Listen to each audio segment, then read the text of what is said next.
WarsawJS. Hello, my name is Olga Milczek and I am software engineer at Box. And today I will talk a little bit about how a few lines of code can make your app much slower. So I have 3 years of experience in front-end developer, and I am not educated in computer science. I work in building industry as an architect for 5 years almost. So you can, that's the title mostly why it's slow.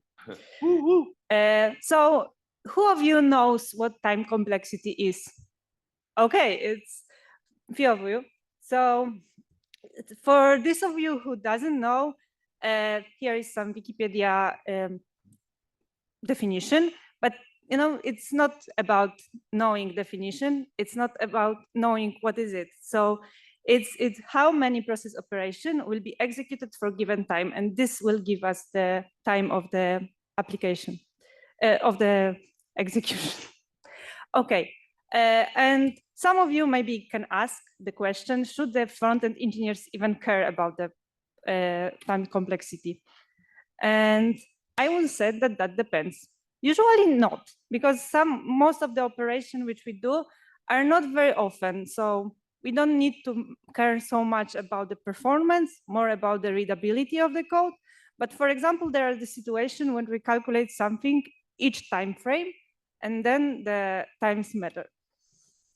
So I have a few examples from even my work code. And as you can see, this code do the same thing. So it maps the list into the object with the key as ID and the node as a value. And the first one, it's doing it in a linear time. And the second one, it's a squares.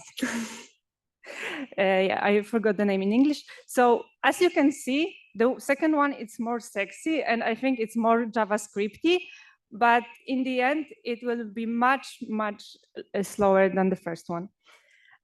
So the second one did almost the same. And again, like with having one line of code, we increase our time complexity. And maybe some of you who write in React know something about the deep copy, and it's something what usually we struggle when the React doesn't want to re-render, and then go to the Google and ask like what I should do. It doesn't re-render, and the Google will say you, oh, you need to do a deep copy because the object, like the React, doesn't see the changes in the object. And what you do a deep copy. And you ask Google like how to do a deep copy. And he said you ask Copilot right now, okay, use JSON parse and JSON stringify. Okay, I will do it. And you do. But actually, do we really need to copy the whole object to change one value? No. So imagine the tree, you have a tree and you want to change one leaf.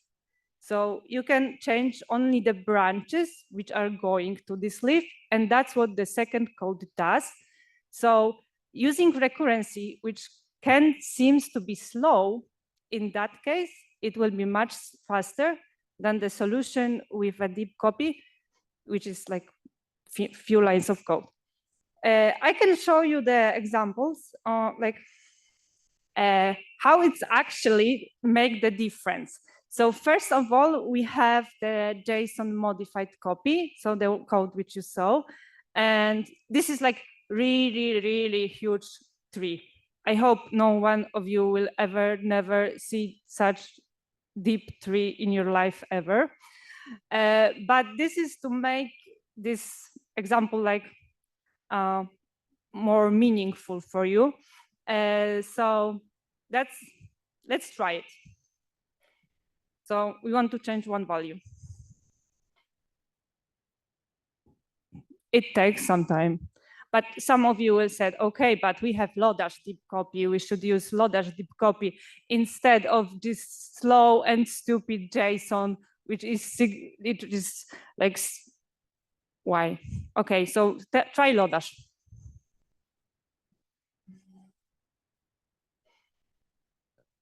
Oh, it was even slower. So yeah, what about this fast modified copy? Let's try it. It was faster, way faster. 1,000, 10,000? I'm not very good in calculating this right now. But as you can see on this, very simple and very stretched example that sometimes the one line can make your code really slow. And even if you don't think about it and you each time do this deep copy because it is the way, try to think about another solution, maybe some faster one. For instance. Thank you very much. Don't go anywhere. So if you had to make a kind of synopsis of all of that in one statement, you would advise that people avoid making the deep copies because it's also too time consuming. It's not necessary. Because what? I don't say that we should avoid doing deep copy. It's sometimes it works usually, and if you don't need to it done only once in your application, do it. Why not? But for example, when you do it very often, I think there are better approaches. Oh, go ahead, Adi. Right. So do you think that it is wise to generalize and say that your default approach should be mutating rather than deep copying, or rather, I know it's troublesome in React.js, for instance, when it comes to change detection, but still, should we strive to abandon deep tree copies overall as a default strategy when programming? Should we try to find ways to have both mutable objects, which is cheap, and also to communicate changes somehow, I don't know, the signals initiative or something? I don't want to generalize. What I want to say that if you have some struggles with the performance, you can try to find the other solution, which will be faster.